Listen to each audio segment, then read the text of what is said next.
Saf didn't really know if work was progressing well or not. Plenty of people were doing shit, that was for sure, so she guessed so. Idril had been camped a ways away from the keep to rest after she had been unloaded, and Glira had been loaded up for her scouting run now that she wasn't strictly needed to guard the Black Dragon anymore.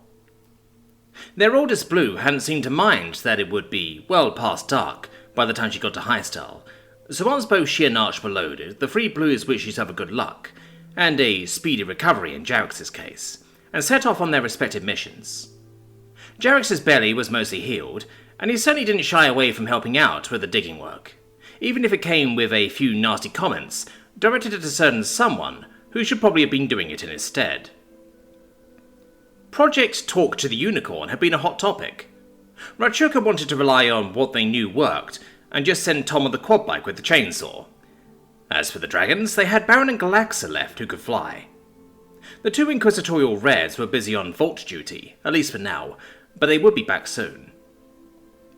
Galaxa wanted absolutely nothing to do with this stupid idea, pointing out that technically they didn't need to strike any deal whatsoever.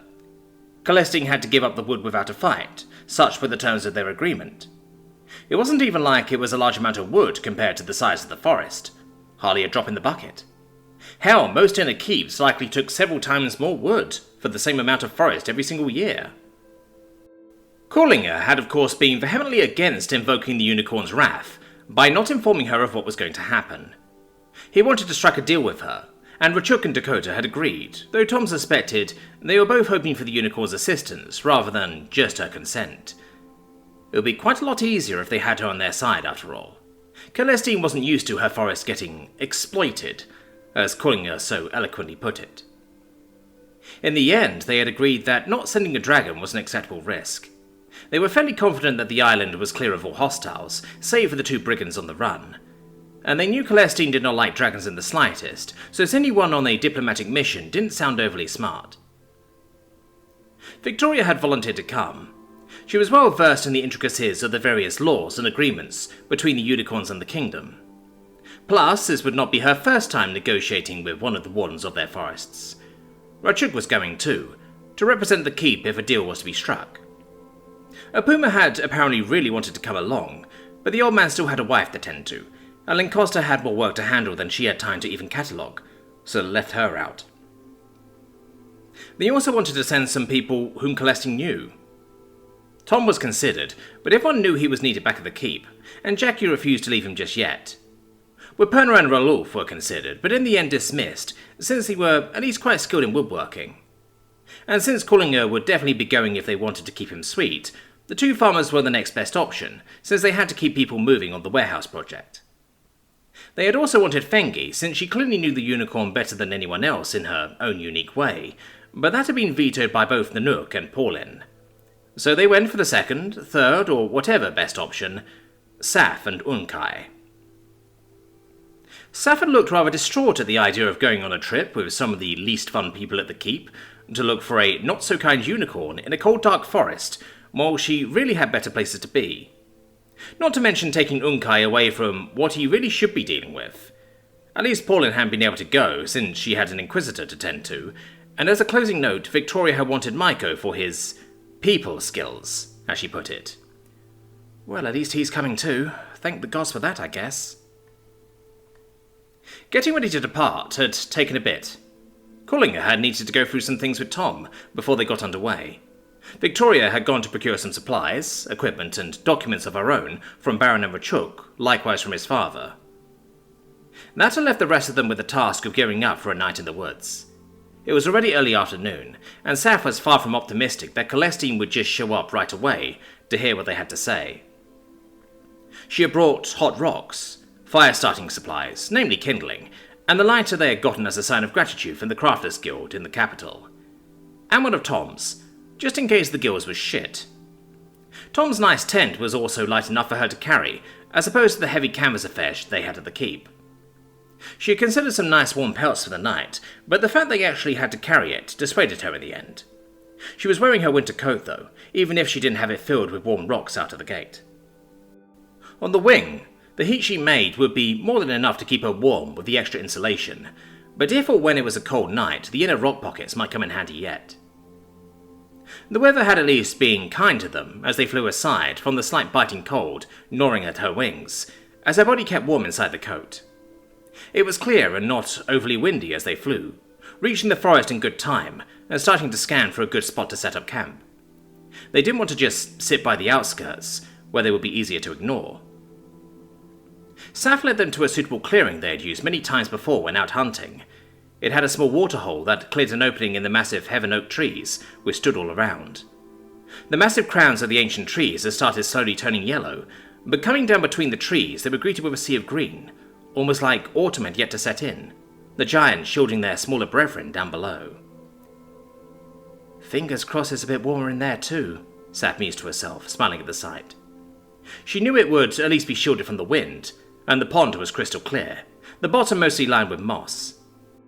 It was one of the few places Dakota dared to set foot in water, since the bottom could be seen from above across the whole waterhole, making it quite obvious that nothing was hiding down below. The small group came in to land along the edge of the water, all of them soon down safe and sound, looking around at their surroundings. Saf took a second to take in the rather empty forest. A group of dragoness tended to have that effect. White and blue was rather easy to spot once on the ground, after all, and Saf very much doubted a deer could tell the difference between them and a hunting party. So then, what's the plan? She tried a little brazenly, strutting around the clearing, letting her claws sink into the soft leaf-covered ground. We make our wishes known, Collinger replied, as he confidently strode forth into the forest, leaving the rest of them behind, all probably wondering just how he planned on doing that. She was pretty sure he was just playing for dramatic effect, and didn't actually have that much clue either, but hey, better he make an ass of it than her. Victoria didn't seem to have any input yet as she unslung her pack of camping supplies and leaned it against a small shrub, head swiveling around as she surveyed the area. Saf decided to follow suit. What was the point in carrying a heavy pack of stuff now anyway? If they were camping here. Warden of the forest! We have come to seek your aid in honouring our alliance with you, Collinger shouted out, arms spread wide as if venerating the ancient forest. Think the trees have ears, or are you hoping there is a squirrel left hiding somewhere? Saf jested, rather confident this wouldn't work. If it were this simple, the carpenter would spend more time in the forest than doing his job. He did often go on the logging trips, at least back when Tom wasn't around, or even worse, Tom's noisy equipment. To her total lack of surprise, there was no response as they waited in silence. So then, take a walk or make camp for a bit? She might notice a fire in a hurry. As long as it is a campfire and not a forest fire, Victoria added in with a huff, continuing to look around at the empty forest. Give it a minute and the birds should at least come back. Then you can try to get her attention again. Shouldn't do us any harm to wait a little. I am sure she already knows we are here, Collinger replied with a sagely nod, like everything was going according to his plan or something, as they set about unpacking. Question is, does she care? Saf sighed, as she started scratching away wet grass with her foot, from what looked to her like the best place for a fire. She will care, Rachuk added in a calmer, more diplomatic tone. It has been a while since last we tried to hold an actual meeting, even if we have had a few unconventional ones this year. Right, sorry, Saf replied, trying not to show that she did not particularly want to be here, heretical as that might be to say. She had been so excited to meet Celestine the first time. She was more than a little worried this wouldn't go well, though. It had been smooth sailing all the way until dinner for Tom. He didn't feel sick or exhausted, even after putting in just a little bit of actual work. Jackie had soon put a stop to it, of course, relegating Tom to watching and talking for now. They were going to stick with just the one extra bunker, but they might need more next year by the sounds of it. The warehouse was going to be big, though. Not as big as what they would probably be looking at for the factory, but still big. Tom thought they were mad for even trying to get it done before winter, but that was the plan. He guessed they were envisioning something like what happened when the Amish decided they needed a new barn, and just whipped it together in a day or two.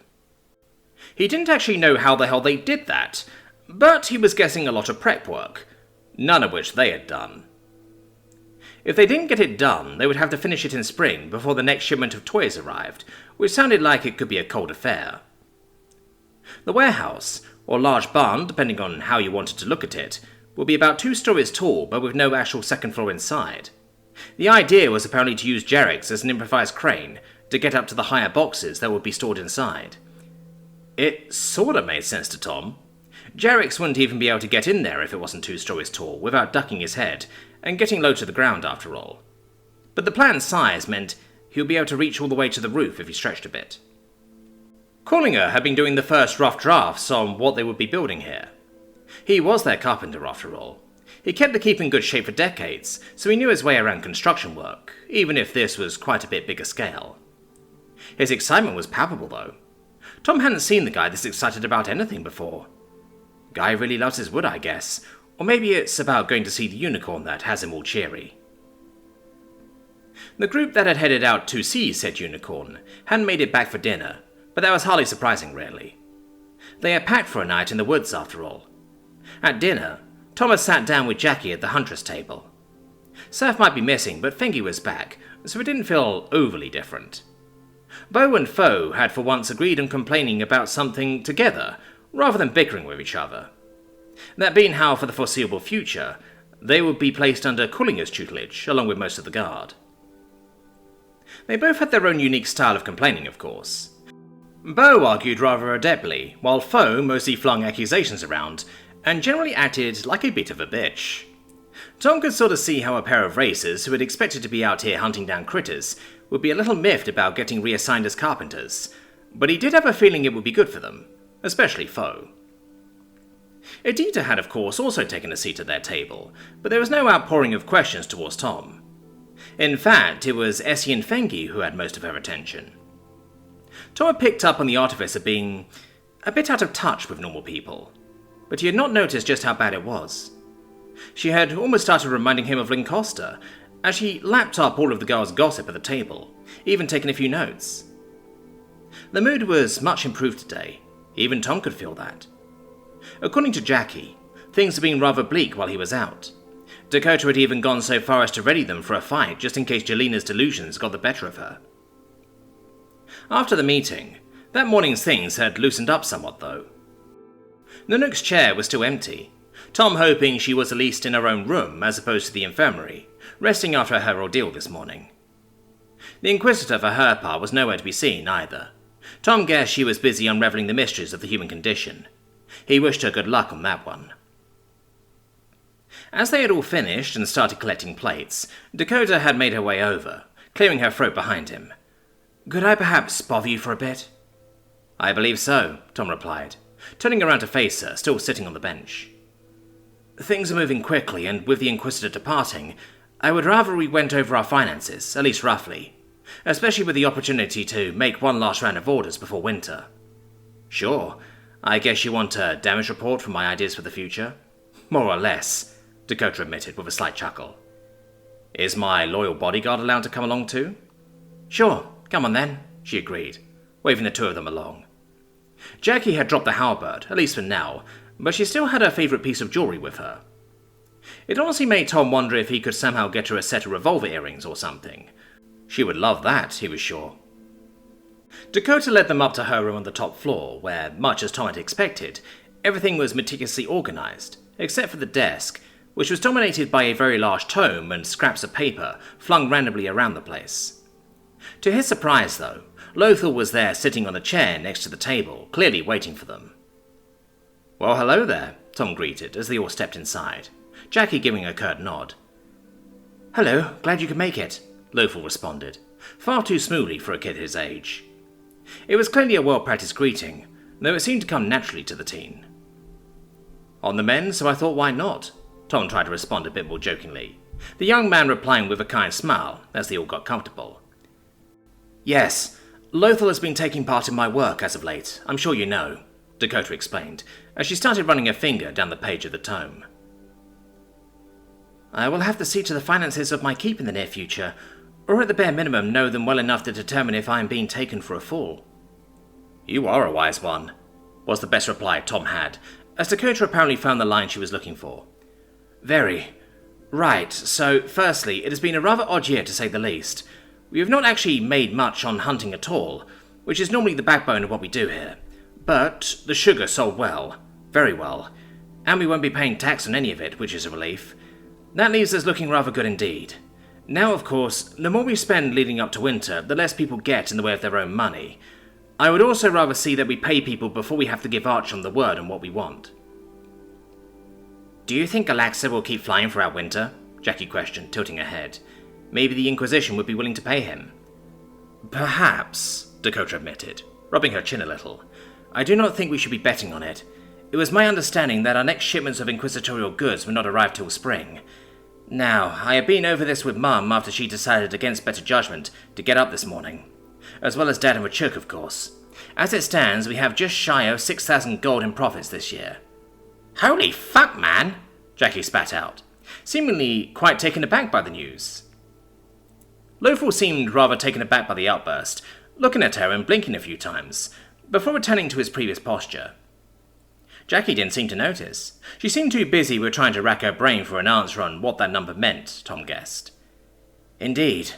We normally turn over for 1,000 gold a year total, and most of that we spend on what we need. Supplies, equipment, raw materials. There's not much profit left usually. The sugar alone sold for nearly 12,000. We have spent a lot of money this year too, though." "We spent 6,000 gold?" Jackie exclaimed, disbelief rising in her voice. Tom just stood there, trying to remember how much that roughly was. He remembered that they had been expecting to sell the sugar for its weight in silver, and that it was 10 silver to a gold. "More, actually," Dakota interrupted. "There is also the 2,400 from the Flaxons to consider, about 150 from our own produce, which is the lowest we have ever had on record, and nearly 300 from our royalties. Not bad for a side venture," Dakota went with a somber nod, looking at the book.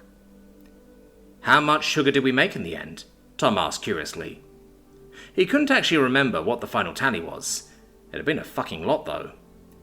"A bit over half a ton," Dakota replied, "and Arch managed to sell it much better than we had thought. Apparently some noble family decided to corner the market in a hurry, and were willing to pay for a monopoly. Good for them, I guess. We were afraid he would struggle to sell this much quickly without having to lower the price substantially. Instead, we sold it for nearly 1.5 times the cost of honey." Dakota replied with a nod. "In short, we are rich, Tom, just like you said we would be," Dakota finished, turning to look at Tom with an unusually crooked smile for the woman. She seemed downright mischievous, if he was being brutally honest. "Why, thank you very much," Tom replied snarkily, giving a little bow. "Now, the question is, do we apply normal shares to this? It's an awful lot of money." "Well, we did also work rather hard this year, and nearly got killed a few too many times," Jackie interjected, clearly doing her best to be very convincing right now. "What would it work out to per share?" Tom questioned. He knew Jackie got 4 shares. He only got 2, though. Didn't quite seem fair. "Wait, do I get paid for being both a hunter, a guard, and a crafter?" "Well, that's the thing now, isn't it? How many shares do we even have? Do we pay Jarix? What about Adita? Sounds like she'll be staying for quite some time." "What about Ray? She's just a greenhorn, right?" Tom questioned, trying to work out what that would equate to. "She is indeed. There is also the question of you. I have no idea where to even start with you," Dakota sighed, pointing at Tom. "He is an atypical situation," Lothal added, his tone prim and proper, but a smile showing on his face. "I mean, I think I'm a silver, copper, and greenhorn, depending on who you ask," Tom jested, trying to work out if he could get away with calling himself a silvered craftsman. Gold was out of the question. Shiva would beat him senseless, but he felt he at least deserved silver. "Oh, please. Let's not forget why we have these lovely sugar beets in the first place now, shall we?" Dakota chuckled in reply. "How about this? You get a full 8 shares just like me. So does Jarrett's, because the gods knows he's earned them, and gold doesn't go far for a dragon. We get Zarko 4 and Redexi 1. I have Tink down as coppered, so 2. Junior gets greenhorn, so 1. That way the boys don't think one is worth more than the other and get into a fight. That, and we have Bow and Foe to think about. I don't think they would be happy if the boys got more than them. Ray is just a greenhorn. The contract says so. Not much to do there. I was thinking maybe we get her a little something on the side, though," Dakota continued, looking around at them, clearly trying to gauge if they agreed about Ray. "She deserves it more than most," Tom agreed. "Even if she would probably be very happy with what she gets just from the 1 share. "Might be more money than she has made in the last decade, or 2, Jackie added. Lothal nodding his agreement. If it was that long she was on the street. Several times over, Dakota added with a solemn sigh. Maybe some nice things then instead. Think she would accept them? Not without a fight, Tom replied, Jackie nodding her agreement. But I'm sure she would love it afterwards. Might even teach that bitch a drill a lesson or two about what we do with nice folk around here, Jackie added with a grumble, crossing her arms. Indeed, Dakota concurred, not seeming thrilled. Though that dragon is not getting a penny yet, that is for certain. That leaves Adita undecided. Jackie grumbled a little before she reluctantly spoke up. I think she should get something. Make her feel welcome. It's bad enough as is. Bad? Tom questioned, looking to Jackie. Suddenly worried something nasty had happened while he was out. It hadn't seemed like it to him, though. In fact, she seemed extremely happy. She is strange, Tom. Essie had to tell her about what loving someone meant. She's not even on par with a 5-year-old when it comes to dealing with people. Oh, was all Tom could say in response to Jackie's little outburst. He guessed her arriving at that conclusion at least somewhat explained why she had seemed more okay now than she was before the whole ordeal. I believe giving her a rank such as Greenhorn or Coppered would only make it seem like we do not value her. She is highly skilled and her skills are rare too, Lowfall interjected helpfully. Aye, I guess, Tom agreed, looking to Dakota as she thought on it some more. I concur. Besides, there would be the matter of swearing her to our keep and questions of loyalty from the Inquisition. I would rather not poke that bee's nest more than absolutely necessary right now, Dakota concluded. Besides, looking at what she has brought us, I find it hard to believe simple gold would hold much value to her. They probably pay her too, Tom tried. Not actually sure if that would be true or not. Or if they don't, perhaps we can get her a little spending cash so she can feel included. I don't know if she wants a personal thing, or perhaps she would want to buy a gift for someone or something. Tom backpedaled, thinking back to his little chat about Christmas with Maiko. Adita the elf in Santa's workshop. Wouldn't that be an upgrade from Weapons Factory? Agreed, Dakota responded with a quick nod, going back to her tome and writing something down. I guess that is the matter of shares sorted. Let's see what we have then. Dakota had ended up scribbling away in her tome for some time. Tom considering if he should bring out his phone, while she produced his trusty old T184 calculator from a drawer in her desk and started punching in numbers. Ooh, I forgot that's where that went. I've been looking for that, Tom grumbled to himself, as Dakota finished up on her math. Also, I tried to work out what the Inquisition has brought us, she then spoke up, still running numbers. They have been acting like petulant children at times, but it is hard to be mad at someone who brought us tens of thousands of gold in materials alone. Did you know back in those crates we got nearly 50 kilos of mithril? Of mithril, Dakota repeated. I know they probably didn't buy it as such, but that is still of considerable value. Thousands, I would guess, just in metals. And what about what we turn it into? Is that ours? Tom had to question, as he pondered just what the ownership rights were going to be on this. Not quite. The factory comes first, and it will be them dictating what is to be made. But we will be paid handsomely, of that there can be no doubt. And anything you may convince them is worth making, I would see us simply being allowed to make. So convince Paulina. Or perhaps Adita. I do not know how rank works between the two of them, Dakota countered, seeming more confident in the second option. Tom had to agree there. Adita certainly seemed the more excitable of the two, not to mention less scrupulous. Okay, this could actually be quite good. Quite. So anyway, that comes to 93 shares total. Half the profits go to the shares normally. There is no taxman this year, but considering it may be a bit until our next big payday, I propose we hide away a lot of it. Not likely anyone will be hurting for money, and we may need substantial reserves for unforeseen expenses of abnormal magnitude, Lowfall finished with a slight nod to Dakota. She cracked a smile and nodded in reply, before turning to Jackie and Tom expectantly. Yup, Tom just agreed with a nod. What were we paying for cast iron, by the way? Not terribly much. Why? Oh, I might just need a rather large amount for an idea. Gonna need a lot of pipes. I see. I believe around 3 silver per kilo, but we do have a considerable amount in storage now. At least a few dozen kilos. I am sure more could be bought by our new friends, if they find this idea of yours interesting. Not so sure on that one, but might be worth the try. Anyway, sounds like we can afford it. Indeed. This will still be quite some payday. Yeah, I remember when I made a whole goal for the first time. I was ecstatic. Well, you're about to make a whole lot more, Dragon Slayer, Dakota smirked, as she glanced at the calculator again. Even if we spend half of what we have in savings and more winter supplies, this still comes to 32 gold, 2 silver a share. Some copper too, but who's counting? Dakota half laughed, as she shook her head, clearly not quite believing what she was saying. I'm gonna make, what, over 120 gold? Jackie just asked, dumbfounded. 256 for me, Tom chuckled, giving her a little poke in the side. Booyah! Holy shit, man. A regular trader's escort may make 25 gold in a year, perhaps double for someone like Sergeant Tyborg. We may be the highest paid keep on the entire frontier. Frontier? Jackie questioned. I've heard plenty of stories. We might be the best paid keep in the world. Numbers can get quite high in the inner keeps for upper positions, Lothal countered, though he didn't seem overly convinced by his own argument. Yeah, but they would have me labelled a copper, and I doubt even then they would give me 1/4 of what a gilding makes. Also true. Benefits of the frontier, right? Lothal replied with a big smile on. Dakota shaking her head just a little, seeming quite bemused. Oh, so shares a different feather in? Oh yes, Dakota replied with an over-exaggerated nod. Such keeps may employ hundreds or thousands of people. If we are talking inner keeps at the very least, the higher-ups tend to want a larger slice of the pie when commanding 100 Huntresses, as opposed to 5 or 6. Some things change, others stay the same, Tom chuckled, pondering what life would be like in a keep like where Saf grew up.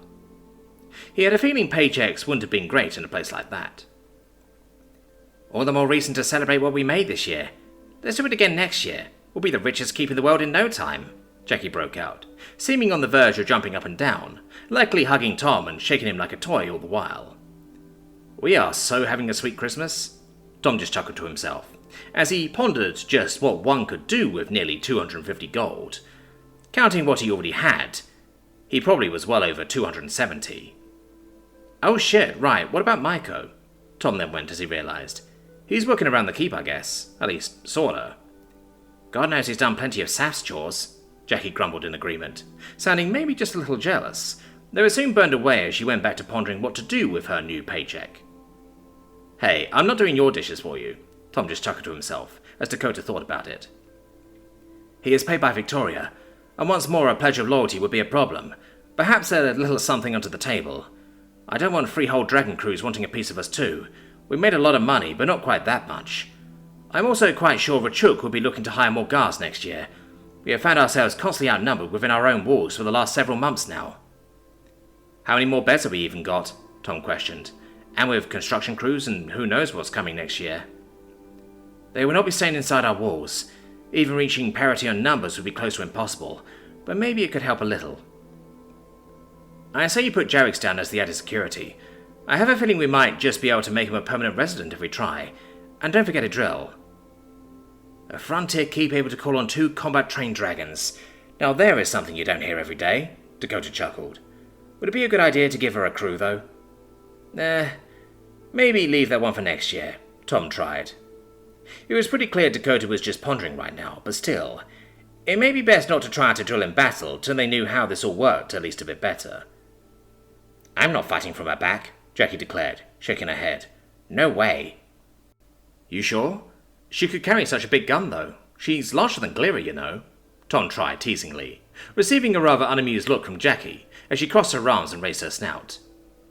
Not in a million years. No way. From what I heard, Glira may be swayed too with the right promises. Maybe, Tom admitted reluctantly. Not really my first choice, though. Quite, Dakota echoed. Well, I do believe we have our affairs in order, then. I will run it all by Mother and Father one final time. Do try to keep quiet for now. I think we will let everyone know at dinner after Jelena has departed. I have a feeling there might be some celebrating to be had. Yes, ma'am, Jackie replied promptly. Tom taking a second and receiving a slight poke in the side from Jackie for his pondering. In his defence, he was busy trying to work out how bad things would have to get before he would consider giving in to Glira's demands. Oh, right. Sure.